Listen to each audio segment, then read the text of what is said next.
नमस्कार, मी प्राजक्ता हिंदवी सुरवसे पाटील या ब्लॉगमध्ये आपल्या सर्वांचं स्वागत आहे। तर आज आपण हरभऱ्याची भाजी बनवणार आहोत। तर ही आपण भाजी मार्केटमध्ये सहज मिळून जाते आपल्याला आणि हे बघा अशा पद्धतीने व्यवस्थित आपल्याला निवडून घ्यायचे। तर आज आपण हरभऱ्याची भाजी करणार आहोत। तर त्याचे पहिले 5 फायदे मी सांगते तुम्हाला। त्याचे अनेक फायदे आहेत, पण आपण सुरुवातीला 5 फायदे मी सांगते तुम्हाला। त्याच्या हरभऱ्याच्या पानामध्ये जास्त प्रमाणात पोटॅशियम असते, रक्तदाब नियमित ठेवण्यास आपल्याला ते मदत करते। त्याच्यानंतर दुसरा फायदा असा आहे की कॅल्शियम आणि प्रोटीन हे दोन्ही अधिक प्रमाणात असल्याने ते हाडे मजबूत होण्यास त्याचाही फायदा होतो आपल्याला। नंतर तिसरं आहे पानांमध्ये व्हिटॅमिन ए आणि सी असते, त्याच्यामुळे त्वचेला आपल्या टवटवीतपणा चमकदारपणा येतो।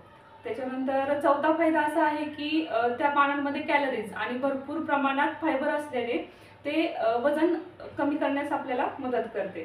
आणि शेवटचा फायदा आहे 5वा, तर भरपूर प्रमाणात जीवनसत्वे आणि खनिजे असतात जी की आपली रोगप्रतिकारक शक्ती असते, ते आपल्याला ती रोगप्रतिकारक शक्ती वाढवतात। तर हे अशा आहेत हरभऱ्याच्या पानांचे फायदे। आणि आपण आता नंतर भाजी कशी बनवायची ती लागणार आहे आपल्याला हरभऱ्याची भाजी। तर ही आपण व्यवस्थित नीट करून घेतलेली आहे अशी।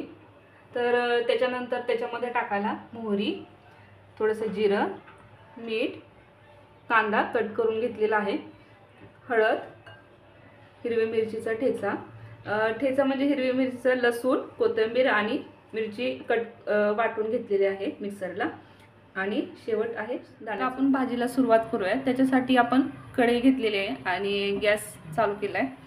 तर सुरुवातीला आपण तेल ओतून घेऊयात। कढईमध्ये 4-5 चमचे तेल ओतून घ्यायचं। तेल छान गरम होऊन द्यायचं। त्याच्यानंतर मग आपल्याला मोहरी टाकायची।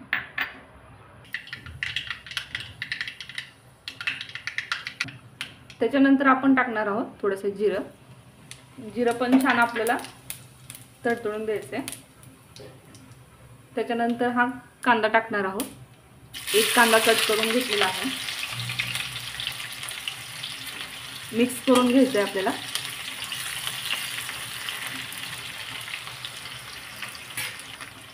कांदा थोडासा असा लाल झालेला आहे, तर आपण टाकूया त्याच्यामध्ये मिरची आणि लसूणचं ठेचा वाटण, मिक्स करून घेऊया आणि छान एक थोडंसं। त्याच्यानंतर पाव चमचा हळद टाकणार आहोत आपण, मिक्स करून घ्यायचं।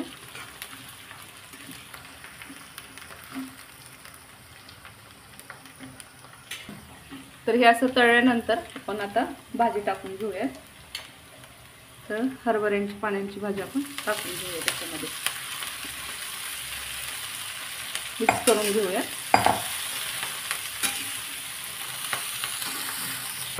तर ह्याला आपण 1-2-3 मिनिट झाकून ठेवूया। तर आपण मध्ये मध्ये चेक करून पाहूया। हे बघा पाणी सुटलेलं आहे भाजीला, तर आपण मिक्स करून घेऊया। कोणतीही पालेभाजी घेतली ना की काय होतं, भाजी खूप जास्त दिसते, पण अशी शिजवताना खूप कमी प्रमाणात होते। तुम्ही बघू शकता मी भाजी किती घेतली होती। आणि आपण चेक करून बघूयात। 5 मिनिट झालेले आहेत आपली। हे बघा पाणी पूर्ण आटलेलं आहे आणि पूर्ण भाजी आपली कोरडी अशी झालेली आहे। आता शेवट आपल्याला दाण्याचं कूट आणि नमक टाकून घ्यायचं, मीठ।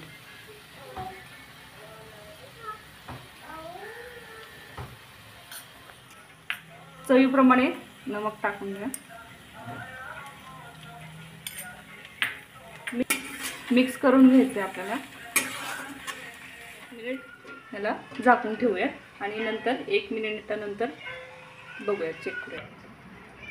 तर आपण चेक करूयात झाली का आपली भाजी।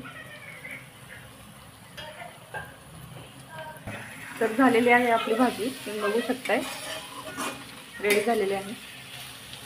आता एका बाउलमध्ये आपण काढून घेऊया। तर झालेली आहे आपली भाजी तयार। आणि ग्रामीण भागात काय होतं ना की लोक जास्त खातात आणि शहरी भागात कमी प्रमाणात खाल्ली जाते भाजी।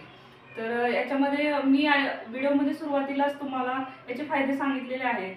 पण असं होतं की विटॅमिन ए आणि सी जास्त प्रमाणात असल्यामुळे टवटवीतपणा किंवा सुंदरपणा हे महिलांना त्याचा उपयोग होतो. तर मला वाटतं महिलांनी सुद्धा खाल्ली पाहिजे भाजी. आणि तुम्ही बघू शकता की मस्त झालेली आहे, घरच्या साहित्यात होते.